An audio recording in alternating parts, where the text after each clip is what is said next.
नमस्कार, स्वागत है आप सभी का सुजस सारांश की इस क्लास में। इस क्लास में हम पढ़ते हैं राजस्थान का करंट अफेयर्स और आधार होता है हमारा राजस्थान सरकार की सुजस पत्रिका।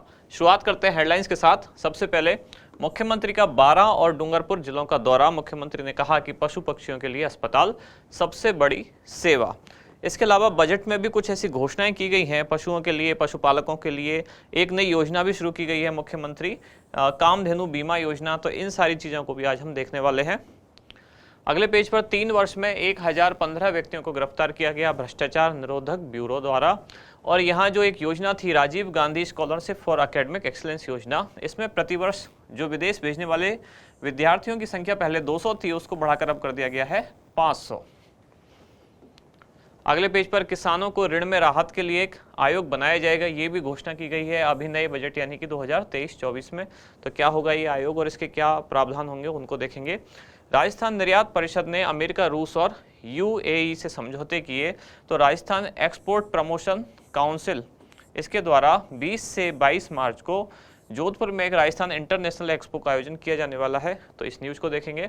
यहाँ है राज्य बजट 2023-24, जिसमें बाड़ी और सैंपौ में खेल स्टेडियम बनेंगे और भीलवाड़ा शिक्षकों की कमी को शीघ्र दूर किया जाएगा। अगले पेज पर 12 स्कूलों के लिए 1.82 करोड़ रुपए की स्वीकृति। एक माह में दुकानें आवंटित होंगी किसके लिए? बाड़मेर जीरा मंडी के लिए। और नशे पर अब करारा प्रहार स्पेशल टास्क फोर्स होगी तैयार। तो किसके लिए? तो जो ड्रग्स है उसके व्यापार को रोकने के लिए एक ड्रग्स चौकियां बनाई जाएंगी। ये आप देख रहे हैं, ये अगले दिन की एक न्यूज़ है, क्योंकि कल हमारी क्लास हुई नहीं थी। तो आज की क्लास में 2 दिन की क्लासेज मर्ज हैं, यानी कि 14 फरवरी और 15 फरवरी की जो मैगजीन है दोनों का आज एक साथ रखा गया है। यहाँ प्रदेश में प्री प्राइमरी कक्षाओं में पहली बार शिक्षा का अधिकार। तो इसमें एक तरह की लॉटरी निकाल के प्री प्राइमरी क्लासेज में शिक्षा का अधिकार दिया गया है लॉटरी के माध्यम से। इस न्यूज़ पे देखेंगे हम इसमें क्या क्या प्रोविजन क्या क्या प्रावधान है। यहाँ दुर्गम क्षेत्रों में मातृ एवं शिशु स्वास्थ्य सेवाएं मजबूत की जाएंगी। अगले पेज पर महिला स्वयं सहायता समूहों का बकाया भुगतान 10 दिन में किया जाएगा, इससे संबंधित न्यूज। और खेल खिलाड़ियों को प्रोत्साहन, जैसा कि बजट 2021 में घोषणा की गई थी मेजर ध्यानचंद स्टेडियम योजना, जिसके तहत अब 1 करोड़ की जो मैचिंग ग्रांट सीमा है वो बढ़ाकर कितनी कर दी गई है? 1 करोड़ रुपए। राजस्थान विधानसभा से एक न्यूज क्या है कि सरकार खाता धारक किसानों को भूमि अवाप्ति का मुआवजा देने को तैयार। और ये एक न्यूज है, महर्षि दयानंद सरस्वती विश्वविद्यालय अजमेर का दीक्षांत समारोह हुआ, वहाँ राज्यपाल कलराज मिश्र थे। उन्होंने क्या कहा कि शिक्षा से देश की प्राचीन ज्ञान की धरोहर के संरक्षण का मार्ग प्रशस्त होगा। शहरनामा करके एक कार्यक्रम आयोजित किया जाने वाला है, जिसमें विभिन्न जो लेखक होंगे वो एक साथ इकट्ठे होंगे, यानी लेखकों का एक उत्सव है। यह कब? 19 और 20 फरवरी को। अगले पेज पर नौहर से न्यूज क्या है कि 8.25 करोड़ बीमा क्लेम भुगतान इसी वर्ष किए जाएंगे। जयपुर से डेयरी बूथ खोलने के लिए आवेदनों पर शीघ्र कार्रवाई होगी, यानी एक सामान्य सी न्यूज है। खनन रियायतों में अनियमितताओं के सभी मामलों में कार्रवाई होगी। एसडीएम के मार्फत भी खाद्य सुरक्षा में नाम जुड़वा सकेंगे। ये डे टू डे के सामान्य समाचार हैं जो एग्जाम में इतने नहीं पूछे जाते हैं। राज्य सरकार किसानों एवं पशुपालकों की आय में वृद्धि को लेकर संकल्पित। और यहाँ सुदृढ़ होगा प्रशासनिक ढांचा, बनेंगे नए भवन। इसके बाद हमारा इंडेक्स, यानी कि पूरे 2 दिन की जो न्यूज़ है उनको देखने के बाद कौन सी चीज़ें हैं जो हमने सेलेक्ट किए पढ़ने के लिए। सबसे पहले तो बजट 2023-24 में गौवंश यानी गायों और पशु संपदा, बाकी जो पशु हैं उनके लिए क्या क्या कुछ नए प्रावधान किए गए हैं। फिर है इसके बाद राजस्थान इंटरनेशनल एक्सपो जो 2023 में आयोजित होने वाला है। पहले इसकी डेट कुछ और थी, अब बदल के कुछ और की गई है, और कहाँ आयोजित होगा ये देखेंगे। फिर किसानों को ऋण में राहत देने के लिए आयोग बनाया जाएगा, इस आयोग से संबंधित जानकारियाँ। और लास्ट में प्री प्राइमरी कक्षाओं में पहली बार शिक्षा का अधिकार। तो ये 4 ऐसी न्यूज़ हैं जिनको आज हम पढ़ने वाले हैं। शुरुआत सबसे पहले बजट 2023-24 में गौवंश तथा पशु संपदा संबंधी प्रावधान क्या क्या है। अभी मुख्यमंत्री द्वारा घोषणा की गई थी कि लंपी रोग के कारण अगर किसी की गाय की मृत्यु हुई है तो उसके लिए प्रति गाय कितना? 40,000 रुपये एक तरह का मुआवजा या आर्थिक सहायता दी जाएगी। तो ये लाइन याद रखनी है सबसे पहले तो, लंपी रोग के कारण। अच्छा, एक खास बात है, दुधारू गाय होनी चाहिए। ऐसी गाय जो दूध दे रही थी और लंपी के कारण उसकी मौत हो गई है, तब उस दुधारू गाय की मृत्यु होने पर प्रति गाय कितना? 40,000 रुपये सरकार द्वारा आर्थिक सहायता दी जाएगी। पशुओं के निःशुल्क टीकाकरण तथा गौशाला और नंदीशालाओं के लिए कितना?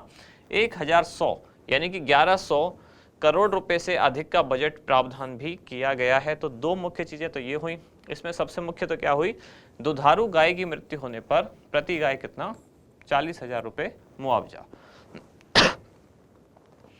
अगले पेज पर एक नई योजना शुरू की गई है, इस बजट में घोषणा की गई है, योजना भी शुरू नहीं हुई है, योजना के बारे में घोषणा की गई है, योजना की डिटेल में प्रावधान आने बाकी हैं। और योजना का नाम क्या है, मुख्यमंत्री कामधेनु बीमा योजना।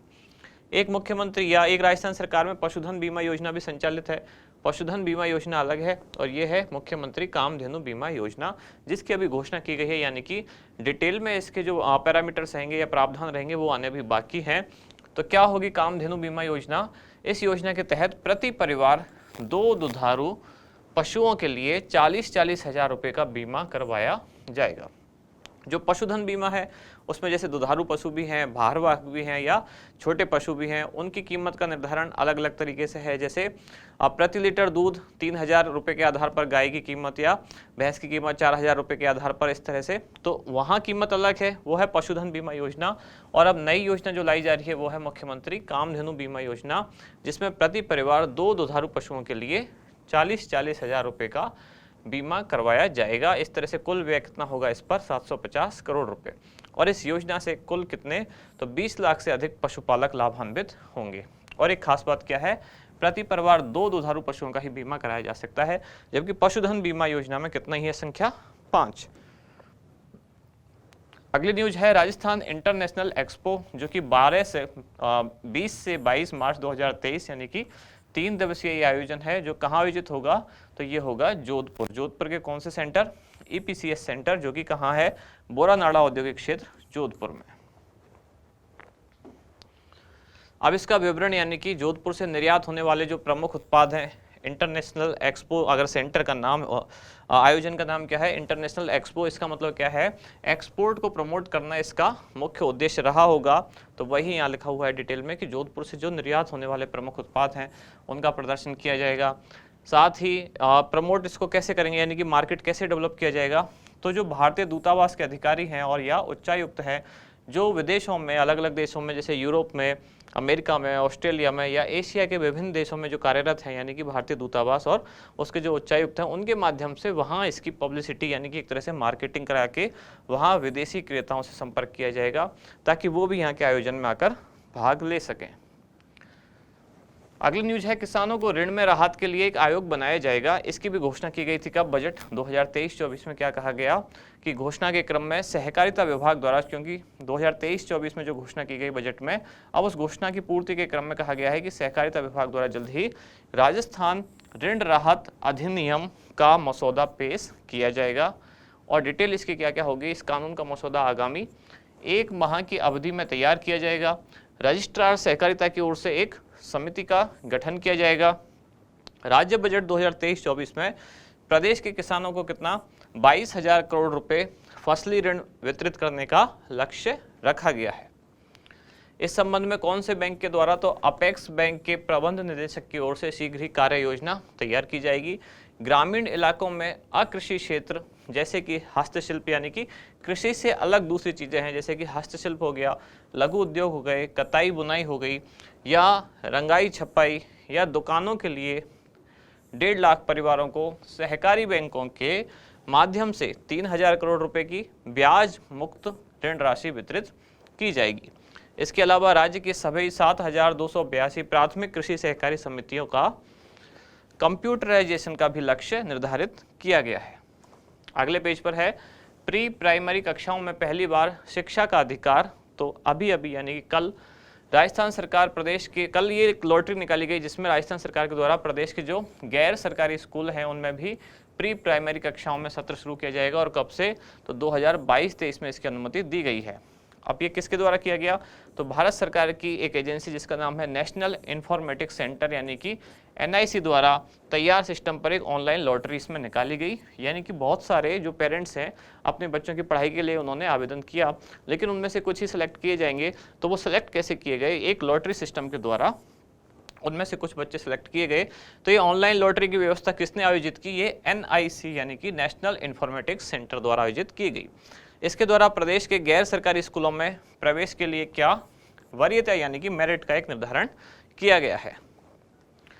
लास्ट में हमारा अभ्यास प्रश्न क्या है कि राज्य बजट 2023-24 में घोषित मुख्यमंत्री कामधेनु बीमा योजना के तहत प्रति परिवार कितने दुधारू पशुओं का बीमा करवाया जाएगा, 2, 3, 4 या 1।